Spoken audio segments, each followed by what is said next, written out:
team coming on film? Yeah, they got some good players. They run a good scheme. They're well coached.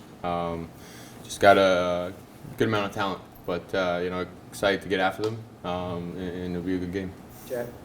Yeah, Curtis, just with having the bye week, did that give you a chance to maybe review Michigan more and kind of go more into kind of the review and also the preparation for this week, and kind of how did the bye week play out for you? Yeah, I mean it was a favorable bye week for sure. Just late in the season, getting ready for the next opponent, no matter what that was. But definitely got to detail Michigan and be able to have the corrections down last week and then really dive into preparation for this week. So it was a good bye week. But yeah, we're even more fired up to get ready because we haven't played in a week. So. Todd? Kurtis, how's the fun management been over the course of the bye week and this week, and what's kind of been the process with that, and how good do you feel? Yeah, no, I feel great. I feel really good. I mean, that was one of my things I was looking forward to most was the bye week, was to be able to let my thumb heal up and not beat it up and not have to throw, 5 days a week, 5-6 days a week. So I'm really excited and was happy with the progress it made, and I'm feeling pretty close to 100% now.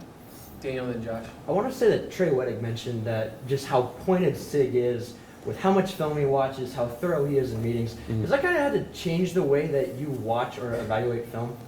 I mean, definitely. I've always, tried to improve and work on some things in each off season, and film was something that I had to learn to watch, and because you can just watch film, but you might not be able to get a lot from it. And so, definitely, knowing how much Coach Sig watches film, shows how much he cares, and so that it makes you want to watch even more film, And so, I wouldn't say that he's changed the way I thought, because I know watching film was really good for preparation, but I definitely, recognize, and we all recognize how hard he works, and it makes us want to work as hard as well.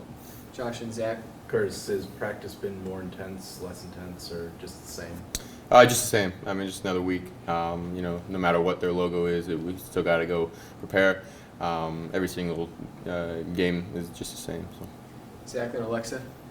Curtis, beginning your career at Ohio University, does that add anything? Does it change the way you kind of look at it? Do you have preparation in the past on Ohio State? What does that kind of do for you? Never played them in my career. I've definitely played in some environments that have been similar. When Penn State in 2022 was an awesome atmosphere. Be able to play there, and so it's not going to be the most I've ever played in front of, but I recognize the history behind the Ohio Stadium and the amount of fans and how great an atmosphere will be. So I'm really excited for that and just ready for the challenge. Alexa and Brad? Talking a little bit about atmosphere, it sounded like crowd noise was being piped in as you were walking in. Is that something you guys do weekly? Is that just a this week thing because of just how loud the shoe can get, or?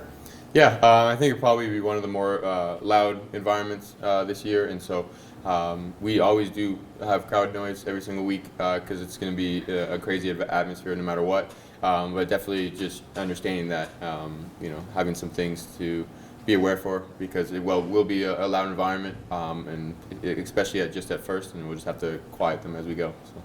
Brad and Dylan? Curtis, what was the first time you played in what felt like a big game, be it in high school or college, and why was that a big game for you? I mean, it's the cliche answer is the next game and everything like that, and so I feel like I get anxious and excited to go before every game because it's another opportunity.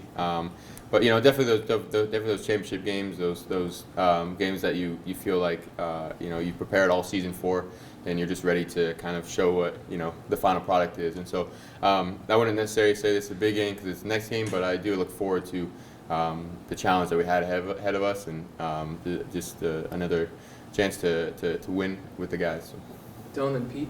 Curtis, were there any days of the bye week where you had decreased reps at practice because of your injury?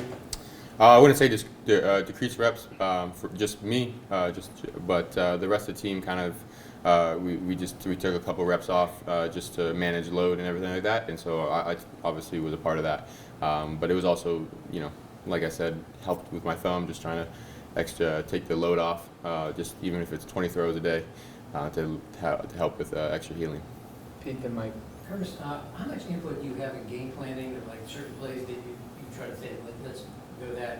And are you in favor of like trick plays or creative plays? Do you kind of try to come up with something unique yourself?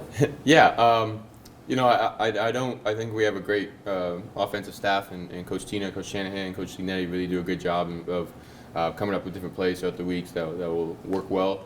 And you know, I don't necessarily come up with plays on my own, but I definitely ask questions. You know, try to clarify. You know, what to do on this play against this coverage kind of thing. Just trying to clarify from my brain how I learn and everything like that. So, you know. I wouldn't say in part, but I definitely like to know what's going on, have that feel for it, and you know it's always fun to have a couple trick plays. You want to make sure they work and you can take full advantage of them, because you know sometimes it's the best thing is just to execute your offense.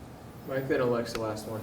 With the offensive line, you talked about how you're close with Travis, but with Tyler Stevens coming in, you know, how much can you help, and what can you do to kind of play a part in kind of getting him acclimated and kind of helping him? He's been one of our best guys as well throughout this whole year. In some packages early in the season, he came in and was a part of those packages because you want that type of player on the field, and so we really had 6, 7. We got a really deep O line, and so we had guys that we knew that if something horrible happened, like what happened to Drew, that next man up, and we'd just be fine. And so offensively, the mindset hasn't changed because of anyone new, but willing to do whatever because we know Drew is hurting and wish he was out there with us. So. Alexa, last one. Coach Sig has talked about he's really good at quieting the noise and has talked a lot about quieting the noise. Has he said anything different this week, or what have been some of the conversations about kind of what you're saying now? It's the next game, it's just another game. And yeah, it's a chance to do something really special, but I think we align, and a lot of what he says, has been reflected in the way that we've handled our week and our mindset. And he came in, started last week in the bye week, and started this week, and just saying this is just it's a big game because it's the next one kind of thing. And I think a lot of us full-heartedly believe that, and knowing that we can play with anybody, and that it doesn't matter who we're playing against. We just got to go execute, and we'll be fine. And so that's kind of our mindset going into this week, just like it was every other week. Thanks, Curtis. Thanks, guys.